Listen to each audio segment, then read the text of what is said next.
Hey there. So we've been talking about the Spirit a bunch, and I feel like every time you do that, you need to balance it out. And when we talk about the cross, we need to balance it out only because it is easy to fall into what I've called a number of times, I've done many messages on this, mystical legalism. Mystical legalism is when you measure whether or not you're apprehending the reality of something based on your feeling of it.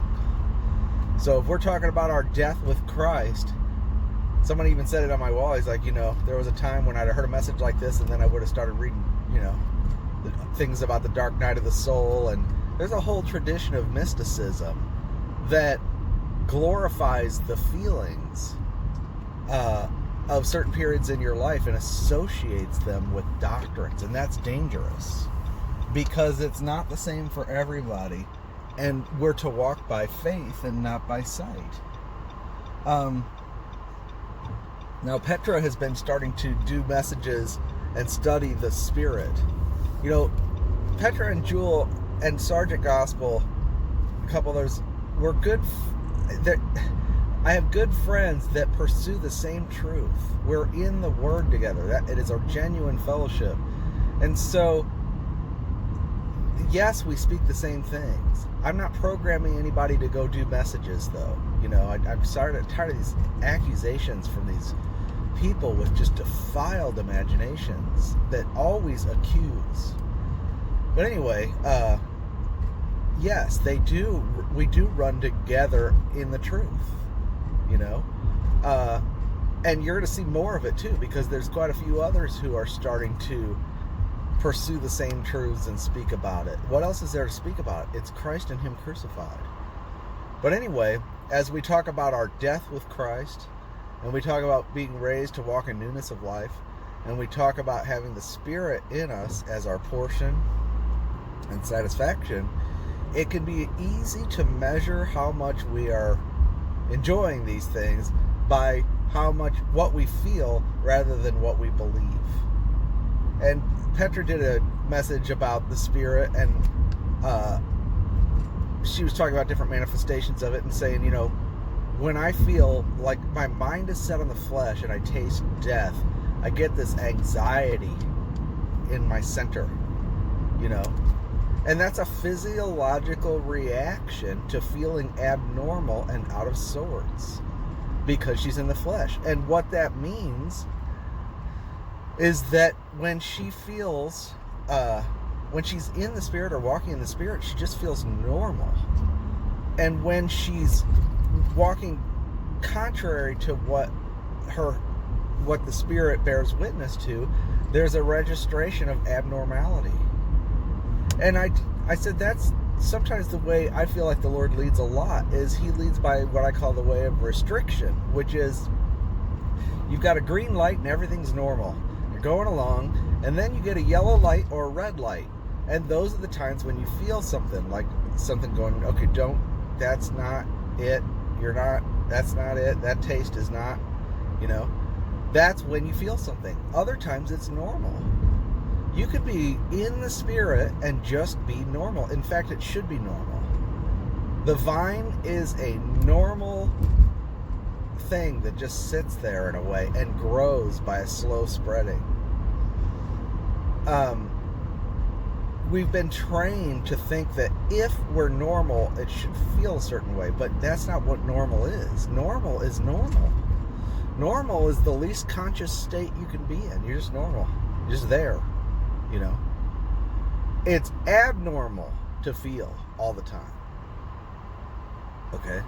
I'm not talking about being beyond feeling and not having a sensitive conscience. I'm saying that we should not be measuring everything by an experience. Now, I do have a sense of a flow. Like if I'm speaking on a subject and I'm really trying to exercise my spirit and there's a gift operating, I can sense that. And I can also sense when somebody is and isn't. But that is a gift God's given me to help me stay on track. I don't know that that's how I should measure anything. Sometimes I'll listen to a message back before I post it, and I'll feel like an abnormal and a restraint within, and I'll say, okay, I can't post that, And I felt somewhat of an unction while I was doing it, but something tells me don't, So there are feelings that we should pay heed to. But for the most part, we operate by faith. And the way we know whether or not we've entered into a truth is not how we feel about it, but whether we believe it. And has it changed our perspective of our relationship with God. And when you're talking about our death with Christ, you're talking about God's perspective, that he has put my past and my struggles out of the way. He's put my flesh out of the way, and he's no longer putting the demand on me to clean myself up or do anything to come to him. I can come to him through faith in the blood. And the question as to whether or not I've entered that reality is not how I feel about it, but whether or not I draw near. It will change your prayers. It will change the way you see your relationship with God.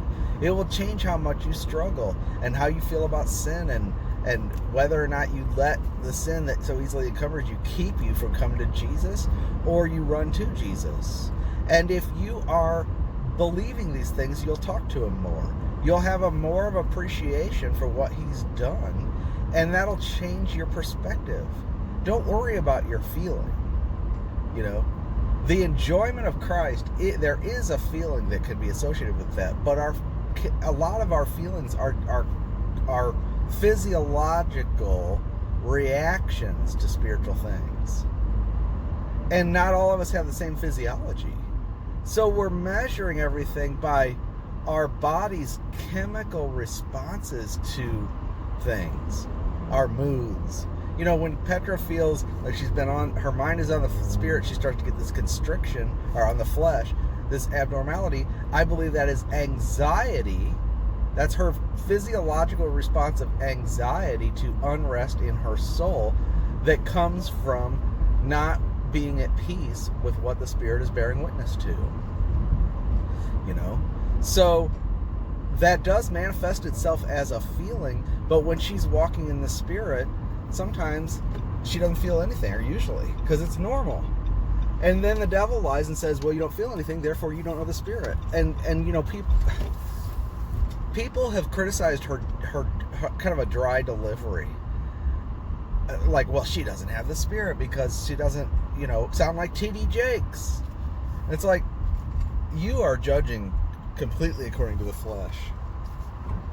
And the people who are saying that, I've never detected anything of an unction from anything they've said either. So, if that's what we're going by. And I know that, and I hope she doesn't mind me sharing this, but she struggled a long time. She'll admit she struggled a long time because she went to charismatic churches and God withheld those experiences from her, those feelings that everybody was going for. And it wasn't because he didn't love her, it's because he wanted her to be different. And the way she's different is she has extremely sharp discernment and a teaching gift. I mean, her discernment is dead on. I know her very well. And she does operate in the gifts of the Spirit. She just doesn't have a feeling about it when she does. She feels normal. And then it's like the Wizard of Oz. Everybody's going to see the wizard, and one thinks he doesn't have a heart, and one thinks he doesn't have a brain, one thinks he doesn't have... But they all do have it. The one who says, I've got no heart, is so sensitive he cries every time he steps on a bug. It's an illusion. The enemy tells you you don't have it because you didn't feel it. And it's a lie. No, when we're in the Spirit, we are normal. So the normal Christian life is just that. It's normal. To identify myself with the death of Christ, and to know I have the Spirit, and to walk in the Spirit and know that he will subdue the deeds of the body, that is not a supernatural experience of mystical feeling.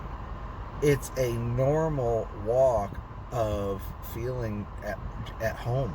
And what happens is eventually what I feel after years, and I pursued mystical experiences for years. Eventually I let all that go. And what I started to feel was at home in my own skin. I finally feel comfortable with who I am.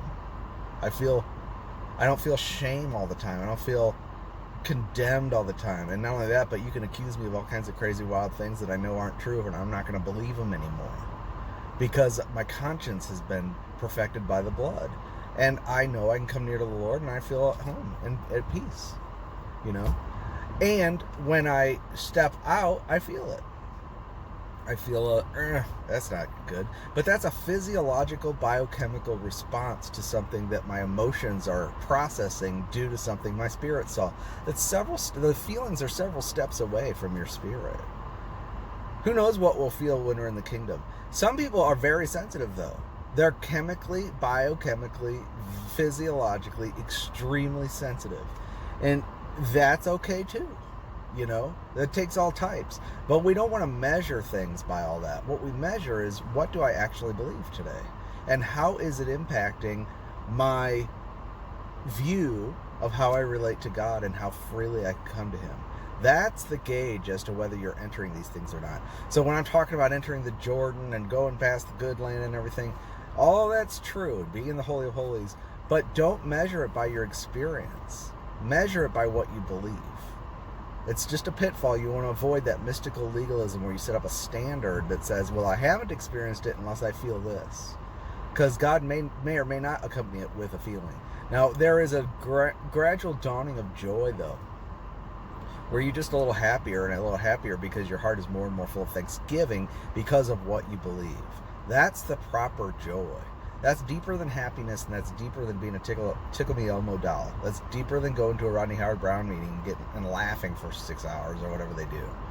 No, this is a joy that comes as a fruit of the Spirit, that comes by believing properly about your relationship with God, which means you have your mind renewed and you're being washed. All right, I gotta deposit some money at the bank. Talk to you later.